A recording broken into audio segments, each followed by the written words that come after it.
The Duterte family has lost hope that their patriarch will still be able to come home to Davao City. And to give us more details, we have News 5 Mindanao correspondent Bril Montalvo. Good evening, Bril. So, bakit nasabi ni VP Sara na hindi na sila umaasang makakauwi pa si dating Pangulong Duterte?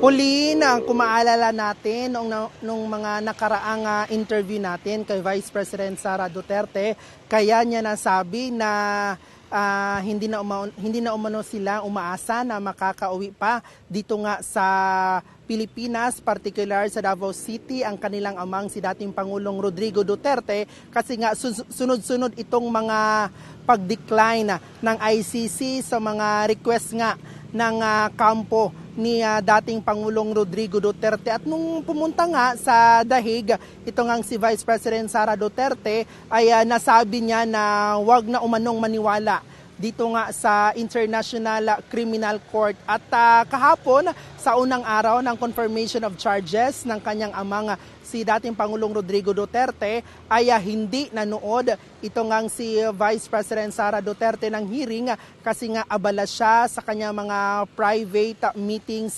kahapon. At ngayon din ay nandito siya sa Iligan City kaninang umaga para mamahagi ng tulong doon nga sa mga nasa noong nakaraang hagupita ni Bagyong Basyang dito nga sa Northern Mindanao, particular dito sa Iligan City. Ang kanyang opisina ay namahagi ng mga gamit pambahay, mga hygiene kit at ito ngang mga food packs. At sabi ni VP Sara ay baka hindi na din siya makapanood mamaya ng second day ng confirmation of charges sa hearing ng kanyang amang si dating Pangulong Rodrigo Duterte, kasi nga pumunta siya kanina after her event dito nga sa Iligan City, ay pumunta na naman siya doon sa Surigao del Sur para mamahagi na naman ng tulong dito nga sa mga nasalanta ng Bagyong Basyang dito sa Mindanao. Pauline.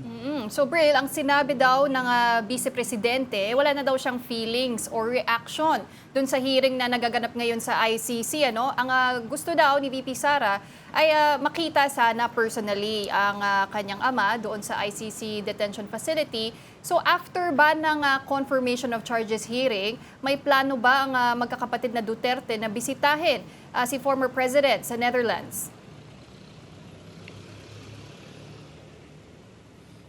Tama ka nga dyan, Pulino. Natanong nga natin yan kanina kay Vice President Sara Duterte kung sino nga ang nandoon ngayon sa Dahig, Netherlands para magbantay or magbisita nga dito kay dating Pangulong Rodrigo Duterte. At sa ngayon nga ay bawal pa ang face na pagbisita kay dating Pangulong Rodrigo Duterte sa loob nga ng ICC habang gumugulo nga itong confirmation of charges sa hearing sa kanyang kaso, itong crimes against humanity. At ayon kay Vice President Sara Duterte, wala pa siyang schedule na sa kanyang nakatagdang pagbalik doon nga sa Dahig. At sabi niya, ang next umano na pupunta doon sa Dahig, kasi rotation silang magkapatid at magkakapamilya. Ang next na pupunta doon sa Dahig para bibisita sa kanilang ama ay si Davao City Mayor Baste Duterte. Pauline. Okay, Bril, may naging payo daw si VP Sara doon sa mga naipangalang indirect co-perpetrator sa ICC na sina Senator Bongo at Senator Bato de la Rosa. Ano ba yung advice ni VP Sara?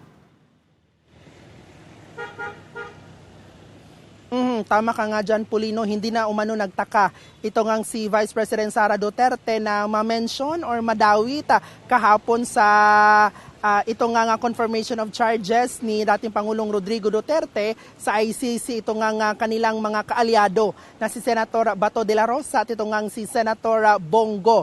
At may if ever na madawit talaga sila at may warrant umano na lalabas against the two senators, ang payo ni VP Sara ay maghanap sila ng international lawyer at ito nga magaling na ICC lawyer, may alam sa international law para ma-advisean sila kung ano yung tama nilang gagawin. Pauline. Okay, Bril. So, kamusta naman ang sitwasyon dyan sa Davao City? Kahapon, tahimik, walang mga watch party. Ganun pa rin ba today? Yes, Pauline, tama ka nga dyan. Sa ating pag-monitor nga, although nandito tayo ngayon sa Iligan City, na minomonitor din natin na doon sa Davao City kung ano yung mga ganap sa kasagsagan ng confirmation of charges nga nitong si dating Pangulo nga Rodrigo Duterte. Especially na hinihintay na siya ng mga Davaoenyo na makabalik doon sa Davao City. Sa ngayon ay walang mga activity, walang mga programs, mapa pro-Duterte man, mapa anti-Duterte na nangyari doon sa Davao City. Pauline.